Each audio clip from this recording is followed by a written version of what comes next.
మన వారాహి సిల్వర్ జ్యువెలరీలో అద్భుతమైన ఆఫర్స్ పొందండి మరియు కారు గెలుచుకునే గొప్ప అవకాశం. పశ్చిమ బెంగాల్ రాజకీయాలలో కీలక పరిణామం. సీఎం మమతా బెనర్జీకి భారీ ఝలక్ తగిలింది. బొగ్గు కుంభకోణం కేసులో ఐపాక్ సహ వ్యవస్థాపకుడు వినేష్ చందేల్ను అరెస్టు చేసింది ఈడీ.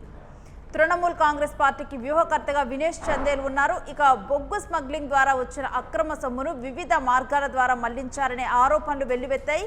బొగ్గు ఇసుక అక్రమ రవాణా కేసులో ఈడీ రాష్ట్ర వ్యాప్తంగా సోదాలు నిర్వహించింది. రాజకీయ కక్ష సాధింపు చర్యని అధికార పార్టీ నేతలైతే విమర్శలు చేస్తూ ఉన్నారు.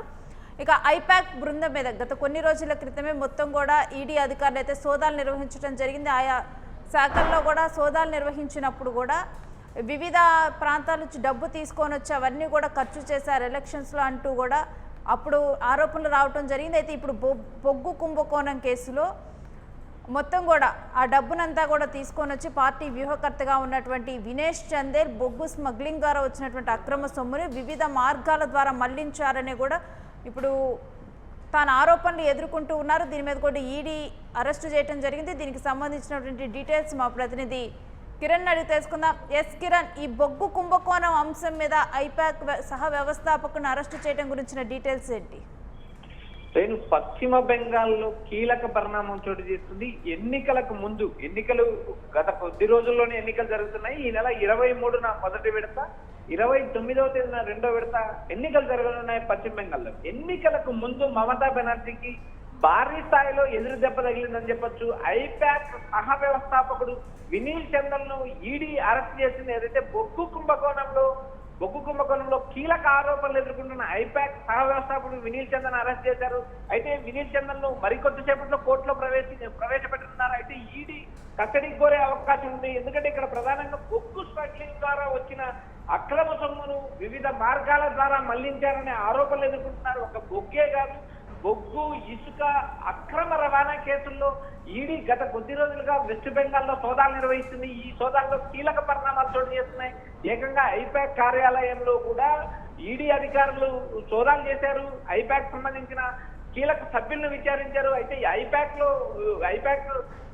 ఐపాక్ సంస్థ పైన ఈడీ దాడి చేసినప్పుడు నేరుగా సీఎం మమతా బెనర్జీ ఐపాక్ కార్యాలయానికి వెళ్ళారు. అక్కడ నుంచి నేరుగా కొన్ని ఫైల్స్ పట్టుకొని వచ్చారు. అవి మా పార్టీకి సంబంధించిన ఫైల్స్ అంటూ నేరుగా ఈడీ అధికారులతో కూడా వాగ్దానం చేశారు. అయితే గత కొద్ది రోజులుగా ఇటు వెస్ట్ బెంగాల్ ప్రభుత్వానికి అటు కేంద్ర ప్రభుత్వం మధ్య వివాదం నడుస్తుంది. మరోపక్క ఎన్నికల సంఘాన్ని అడ్డు పెట్టుకొని బీజేపీ కుట్రలు చేస్తుందంటే ఇప్పటికే పలు ఆరోపణలు మమతా బెనర్జీ చేస్తుంది. ఎందుకంటే ఈసీ 91 లక్షల ఓట్లు తొలగించి ఇండైరెక్ట్ గా ఈసీ బీజేపీకి సహకరిస్తుంది. బీజేపీ చెప్పిన మాటనే ఎన్నికల కమిషనర్ జ్ఞానేష్ కుమార్ వింటున్నారు.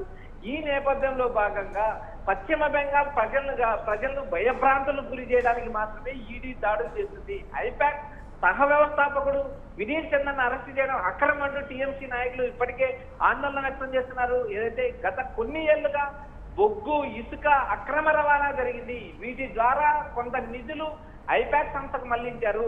ఈ మళ్లించడం వల్లనే ఈడీ అధికారులు ఐపాక్ సంస్థపై దాడి చేశారంటూ ప్రతిపక్ష బీజేపీ అరుస్తుంది. ఇక్కడ అధికార ప్రతిపక్షాల మధ్య మాటలు యుద్ధం జరుగుతుంది. మరోపక్క వెస్ట్ బెంగాల్లో మరికొద్ది రోజుల్లో ఎన్నికలు జరగనున్న నేపథ్యంలో ఐపాక్ సహ వ్యవస్థాపకుని అరెస్ట్ చేయడం అంటే మమతా బెనర్జీకి తీవ్రమైన ఎదురు దెబ్బ అంటూ రాజకీయ విశ్లేషకులు అభిప్రాయపడుతున్నారు.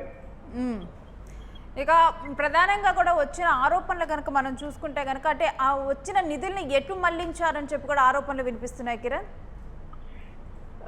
ఇక్కడ ప్రధానంగా ఈడీ అధికారులు ఈడీ ఎంటర్ కావడంతోనే పశ్చిమ బెంగాల్ రాజకీయాల్లో కలకలం రేపుతుంది. ఎందుకంటే ఇక్కడ ప్రధానంగా ఎన్నికల నోటిఫికేషన్ వచ్చినప్పటికి ముందు నుంచి కూడా బెంగాల్ వర్సెస్ ఢిల్లీ, ఈ రెండిటికి ఏదైతే బెంగాల్ ప్రభుత్వము వర్సెస్ కేంద్ర ప్రభుత్వం ద్వారానే కేంద్ర ప్రభుత్వం ఈడీ చేతుల్లో ఉంది.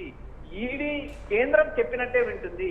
ఇటు అమిత్ షా, నరేంద్ర మోడీ పశ్చిమ బెంగాల్ ప్రజలను భయభ్రాంతులకు గురి చేస్తున్నారు. 2019 పార్లమెంట్ ఎన్నికల తర్వాత నుంచి బెంగాల్ ను కైవసం చేసుకోవడానికి బీజేపీ చేయని ప్రయత్నం లేదు. 2021 ఎన్నికల్లో కూడా మమతా బెనర్జీ శిష్యుడు సువేందు అధికారిని బీజేపీలోకి తెచ్చి నేరుగా నందిగ్రామ్లో మమతా బెనర్జీని ఓడించిన పరిస్థితి ఉంది. అయితే తర్వాత జరిగిన ఉప ఎన్నికల్లో వాళ్ళు గెలిచారు, ముఖ్యమంత్రి పదవిలో కొనసాగుతున్నారు. అయితే ఇప్పుడు కూడా బెంగాల్ ఎన్నికల్లో అటు నందిగ్రామ్ ఇటు భవానీపూర్ లో 2 చోట్ల కూడా నేరుగా సువేంద్ర అధికారి రంగంలోకి దిగారు. నందిగ్రామ్ కాకుండా భవానీపూర్ నియోజకవర్గంలో మమత మరోసారి పోటీ చేస్తున్నారు. ఈ ఎన్నికల్లో హోరాహోరీ పోరు నడుస్తుంది. మరోపక్క బొగ్గు కుంభకోణం పైన గతంలో ఏదైతే మమతా బెనర్జీ ప్రభుత్వంలో అవినీతి జరిగింది, బొగ్గు స్కామ్ జరిగిందంటూ ఏదైతే కేంద్ర ప్రభుత్వం అటు ఈడీ అధికారులు వరుసగా వెస్ట్ బెంగాల్లో పర్యటిస్తున్నారు. ఎన్నికలు మరికొద్ది రోజుల్లో ఉన్నాయి. 2 విడతల ఎన్నికలు జరగనున్నాయి. గతంలో 2021 8 విడతలు జరిగిన పోలింగ్ ని ఈసారి 2 విడతలకు కుదించారు. దేశవ్యాప్తంగా ఈ 2 రాష్ట్రాలపైనే ఎన్నికలు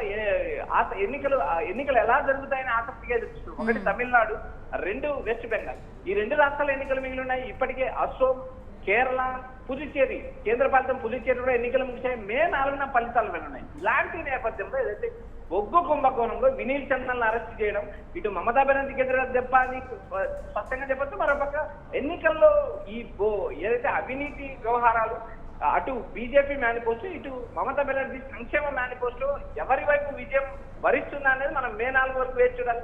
ప్రస్తుతం ఉన్న పరిస్థితుల ప్రకారం దేశవ్యాప్తంగా రాజకీయంగా జరుగుతున్న చర్చ నేరుగా మమతా వర్సెస్ మోడీ, అమిత్ షా మధ్య యుద్ధం నడుస్తుంది. ఈ యుద్ధంలో ఎవరు గెలుస్తారా, ఈ వెస్ట్ బెంగాల్ దంగల్లో గెలిపేవారు అనేది మనం మే 4 వరకు వేచి చూడాల్సి ఉంటుంది. Right Kiran, stay with us. మీ దగ్గర నుంచి మరిన్ని డీటెయిల్స్ తీసుకుంటాం. ఇక పశ్చిమ బెంగాల్ రాజకీయాలు ఇది ఒక కీలక పరిణామంగా చెప్పొచ్చు. ఎందుకంటే బొగ్గు కుంభకోణం కేసులో ఐపాక్ సహ వ్యవస్థాపకుడు వినేష్ చందేల్ ఎవరైతే తృణమూల్ కాంగ్రెస్ పార్టీకి వ్యూహకర్తగా పనిచేస్తూ ఉన్నాడో వినేష్ చందేల్ని అరెస్టు చేయడంతో కూడా ఇది కావాలని చెప్పే రాజకీయ కక్ష సాధింపు అంటూ కూడా దీని మీద ఆరోపిస్తూ ఉన్నారు. బీజేపీ ఏ విధంగానైనా గెలిచేందుకు ఎలాంటి కుట్రలైనా పొందుతుందని గతంలోనే దీని మీద ఆరోపించడం జరిగింది. బీజేపీ ఇక్కడ పశ్చిమ బెంగాల్లో అల్లర్లు సృష్టించేందుకు కూడా ప్లాన్ చేస్తుందంటూ కూడా ఇక్కడ బీజేపీ మీద అయితే ఆరోపణలు చేయడం జరిగింది. పశ్చిమ బెంగాల్లోనైతే ఇక ఒకవైపు ఇటు దీదీ వైపే గాలి అయితే వీస్తూ ఉంది. తృణమూల్ కాంగ్రెస్ పార్టీ వైపు గాలి వీస్తున్న క్రమంలో కూడా బీజేపీ ఈ రకంగా కూడా ప్రవర్తిస్తుంది ఇక్కడ కావాలని చెప్పాను కూడా. ఇక ఎవరైతే తృణమూల్ కాంగ్రెస్ కోసం పనిచేస్తున్నారో ఐపాక్ బృందం సహ వ్యవస్థాపకుడిని కావాలని చెప్పి అరెస్టు చేశారని కూడా ఇప్పుడు తృణమూల్ కాంగ్రెస్ అయితే ప్రధానంగా ఆరోపిస్తుంది. పార్టీకి వ్యూహకర్తగా ఉన్నటువంటి వినేష్ చందేల్ని కావాలని చెప్పి ఈ రకంగా కూడా అరెస్టు చేశారు, తమను వేధిస్తున్నారని. ఇక బొగ్గు ఇసుక అక్రమ రవాణా అంటూ కూడా ఈడీ రాష్ట్ర వ్యాప్తంగా అయితే సోదాలు నిర్వహిస్తోంది. మరొక వైపు ఇది రాజకీయ కక్ష సాధింపు అంటూ కూడా అధికార పార్టీ నేతలైతే విమర్శలు చేస్తూ ఉన్నారు.